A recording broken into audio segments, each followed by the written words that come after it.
I've been bombarded by well-meaning people who are knowledgeable in physics, knowledgeable in biology and evolution, knowledgeable also in biblical criticism, and when I go ahead and make statements, they attack me from all sides for various reasons.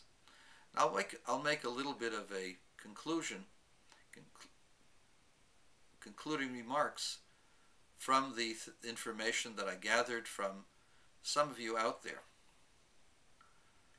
You tell me that evolution is a fact because you can today, through DNA evidence, reconstruct the genetic structure of human beings and see whom they were related to and what they had done before and who they were connected with throughout their entire history. And as a result of that, you conclude that man came from certain types of ape-like creatures at a certain point in time. And my response to that is that this is very, very fascinating, and this requires more study.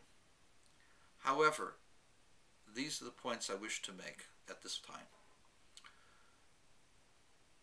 The process that people call speciation is that certain species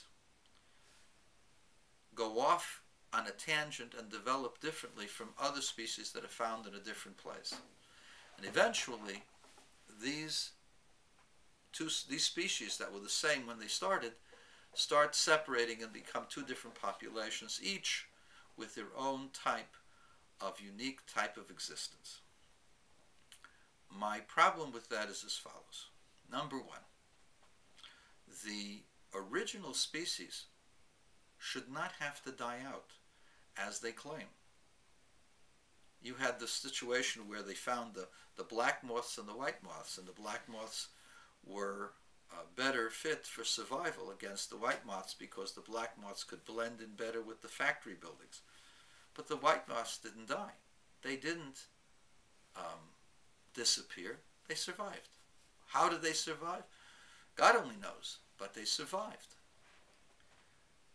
And so, why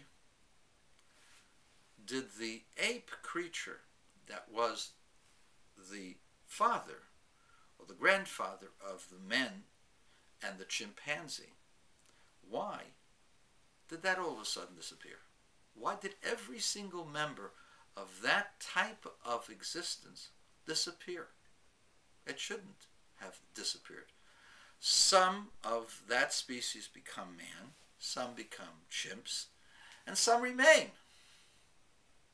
That was the majority of the members of the species, were that particular type of species.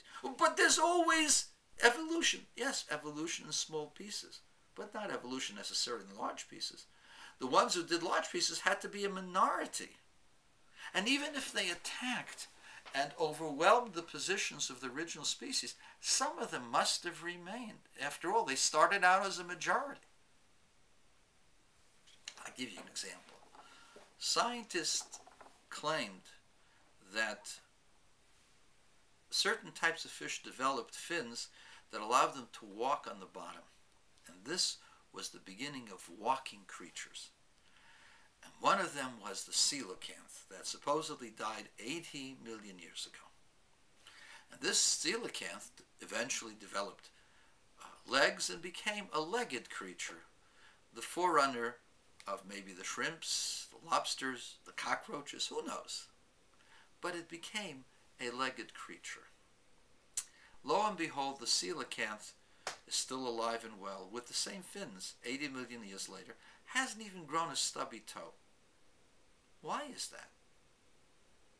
If you say that there has to be, or there would be, speciation, then there should have been coelacanths that changed. And if the population changes completely, then the coelacanth should have disappeared, just like the ape that is the progenitor of humankind. That didn't happen. And if it didn't happen with the coelacanth, I put it to you, it couldn't have happened, and it shouldn't have happened with the ape that was the father of mankind and the chimps. And since we have no other father ape figure, I put it to you that never happened. So now you ask me, what about the genetics? The genetics could have been put there by some God creature, by God. Another thing, realize that some of the arguments are, the same immunity that the chimps have, we have. And it's in the same place in the genomes, in the DNA place. There's a certain number. That's where the immune ability is. And those viruses are not existent now. Perhaps those viruses existed somewhere in our past. And that part of the genetic makeup of the human being and the chimp is what creates the immune reaction. They could have both existed simultaneously, and that part of the genetic structure could actually have helped create the immunity to that particular virus. Where's the proof that man came from the ape, or ape came from the man, or from a common ancestry? And this is very important. All of these things, whenever you restructure things and back things up, you are dealing with conjecture. Even a good guess, but it's still conjecture. There are plus or minus some variables. There's got to be. And so you can never say this 100% for certain. But we do know one thing for certain. We know that there's not a single member of the common ancestry alive, of man or the chimpanzee. That's number one. Number two, we also know that no chimp has become man-like. No chimp has started a language and started a written language that they put on walls. No chimp has become adept at agriculture. Now, let's think about this for a second. This speciation is an original type, and we were not on islands alone. We were in large continents. Why didn't the chimps learn from the hominids?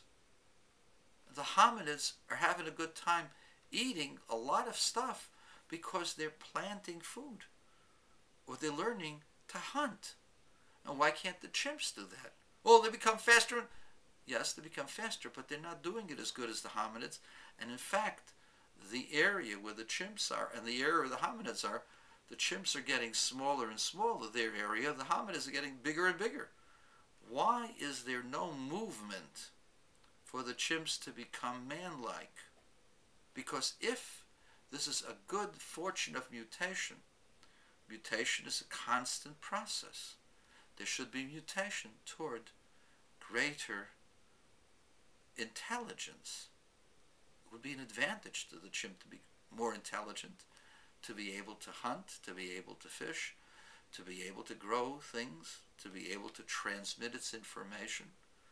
Wouldn't it? It didn't happen. It's not happening. Why not? Because somebody designed it that way.